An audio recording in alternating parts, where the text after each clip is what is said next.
પતંગની કિન્ના બાંધતા શીખવાડીશ. તો જુઓ, પહેલાં તમારે શું કરવાનું, આપણે જે એમને દોરો પડ્યો હોય એ દોરો લેવાનો. કેટલો દોરો લેવાનો? આ એક હાથ અને આ બે હાથ દોરી લેવાની.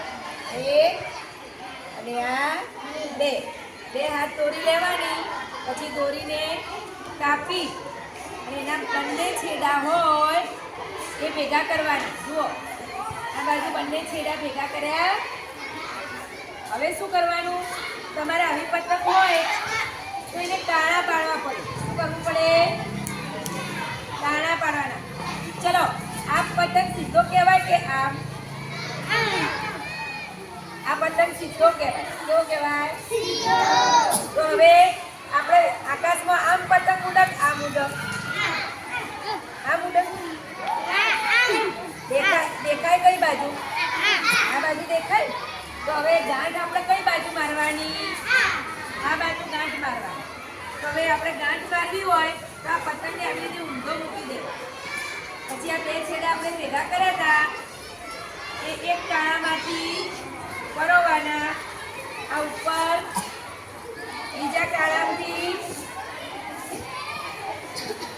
લાઈ અને જુઓ, હવે આ બંને છેડા ભેગા કરી અને એની ગાંઠ મારી દેવાની.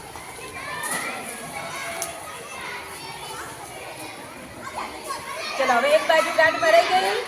હવે એક પ્રમાણે બીજી બાજુ બીજા પણ આપણે આવા બંને કાણા પાડેલા છે તો એમાં પણ એક કાણામાંથી જવા દેવાનું અને બીજા કાણામાં પરોવાનું અને એની ગાંઠ મારી દેવાની.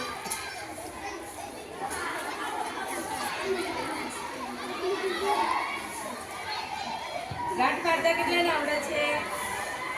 બધા. એક ગાંઠ નહીં મારવાની હો, બે ગાંઠો મારવાની. જો આવું થઈ જશે. આટલું તમને બાંધતા આવડે? ચલો, હવે શું કરવાનું? જો હવે મહત્વનું છે, આપણી આ બે દોરી છે, આ અને આ. હવે આપણે બંને દોરીને ભેગી કરીશું, આમ પકડીશું. પણ હવે આપણે એનું માપ લેવાનું. તો આ પહેલી દોરી રહી, એ દોરીને આ ગાંઠ મારી ત્યાં સુધી આમ માપ લેવાનું, એને પકડી રાખવાની કે આટલે આવી. હવે આ નીચેની દોરીને પણ ઉપર સુધી લઈ જવાની આમ. અને બંનેનું માપ આટલું ભેગું થાય ત્યાં આગળ આપણે શું કરવાનું?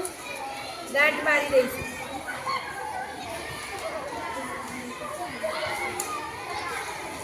ગાંઠ કેવી મારવાની? આવી ઓછી મારવાની, ઢીલી ગાંઠ મારવાની. અને પછી ફરી આપણે આમ માપ લઈ લેવાનું, જોઈ લેવાનું કે હજુ જો આ ગાંઠ તો અહીંયા છે, નાની ઊંચી રહે છે, તો થોડી આપણે ખેંચી અને એના બરાબર કરી દેવાની. જો આવી ગઈ, એના બરાબર આવી જોઈએ તો જ આપણું માપ સાચું. એક બાજુ તો આવવી જ જોઈએ, બે બાજુ ના આવે તો કંઈ નહીં, પણ એક બાજુ તો આવી જોઈએ. પછી જે આ છે ભાગ વધ્યો એમાં તમારે આ ફિરકીની દોરી બાંધી દેવાની.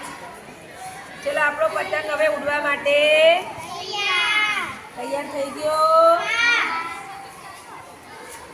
હવે આપણે જાતે કિનાર બાંધીશું. કેટલાને આવડી ગઈ? સરસ.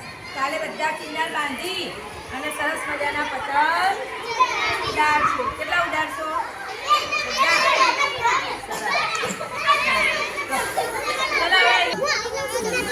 બધા.